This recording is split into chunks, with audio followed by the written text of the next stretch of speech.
আর তুমি যে বলছো ভগবানের কথা আমাদের ভালো লাগলো না, সেজন্য অনেকে চলে গেছে, এটার উত্তর হচ্ছে ভগবত গীতাতে আছে, নমাং দুষ্কৃতি নাম মূঢ়া প্রবদন্তে নরাধমা মায়া অপরিত জ্ঞানা আসুরি ভাবমাস। ভগবানের কথায় রুচি কার হয় না? এই চারটে ক্লাস। দুষ্কৃতি ন, দুষ্কৃতি ন মানে মাথাটা খুব ভালো, কেবল কিন্তু লাগাচ্ছে দুষ্কার্য। কৃতি, কৃতি মানে হচ্ছে মেরিটোরিয়াস, যার মেরিট খুব ভালো, কিন্তু কথাটা ব্যবহার হয়েছে দুষ্কৃতি। যারা চোর, জোচ্চোর, বদমাইশ, তাদের যে মাথা নেই কথা বলা যাবে, মাথা খুব আছে ভালো, কিন্তু লাগায় ওই পাপ কাজেতে লাগায়, তাদের বলা হয়েছে দুষ্কৃতি। নমাং দুষ্কৃতি নাম মূঢ়া। আর এক ক্লাস আছে বোকাল। মূঢ়া মানে হচ্ছে গাধা। গাধা কেন বলা হয়েছে? বিশ্বনাথ চক্রবর্তী কর্মীদেরকে গাধা বলেছে। কেন বলেছেন?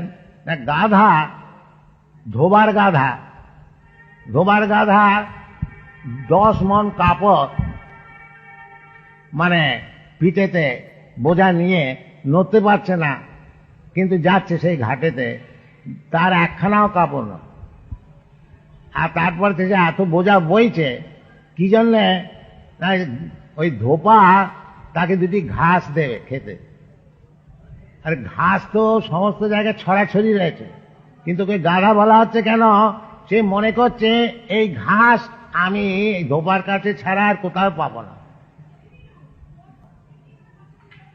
এই বুদ্ধির জন্য তাকে গাধা বলা হয়েছে।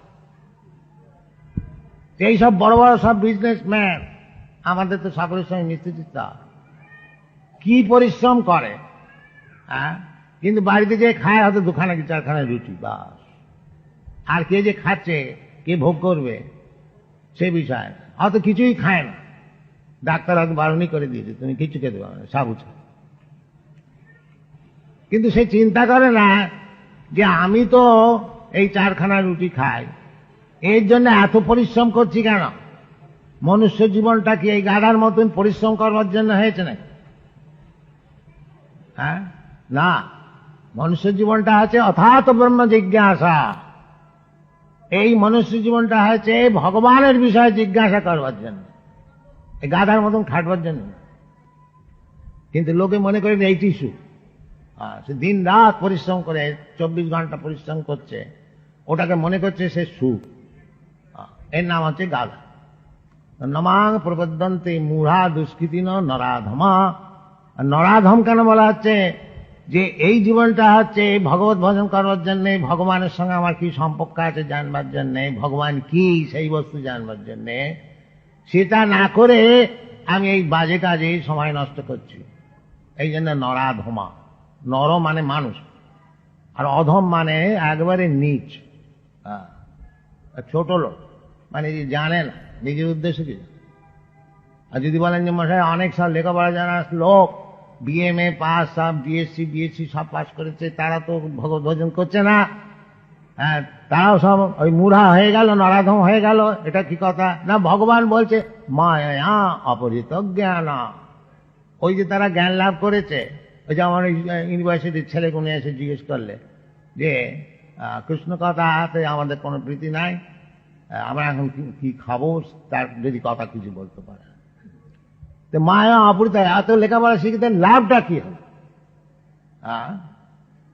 খেতে পশু পক্ষী খেতে পায়, সে খেতে পারছে না, তার লাভটা কি হলো? জ্ঞান লাভ করে। সেই জন্য মায়া অপরিত জ্ঞানা। কেন? না, আসুরি ভাবমাশ্রিতা। এই লোকগুলি সব অসুর হয়ে গেছে। হ্যাঁ, অসুর আর সুর 2 রকম লোক আছে। সুর মানে হচ্ছে যারা ভগবত ভজন করে, দেবতা, তাদেরকে বলা হয়। আর অসুর মানে হচ্ছে যারা ভগবত ভজন করে না, তারা অসুর। 2 ক্লাসের লোক আছে যখন। দৈব আসুর এই বছর দৌ ভূত সর্গ লোকে দৈব আসুর এই বছর 2 রকম লোক আছে।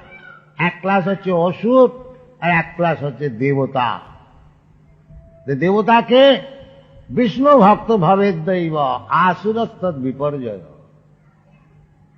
যে ভগবত ভজন করে, বিষ্ণু ভক্ত বৈষ্ণব, সে হচ্ছে দেবতা আর সব অসুর।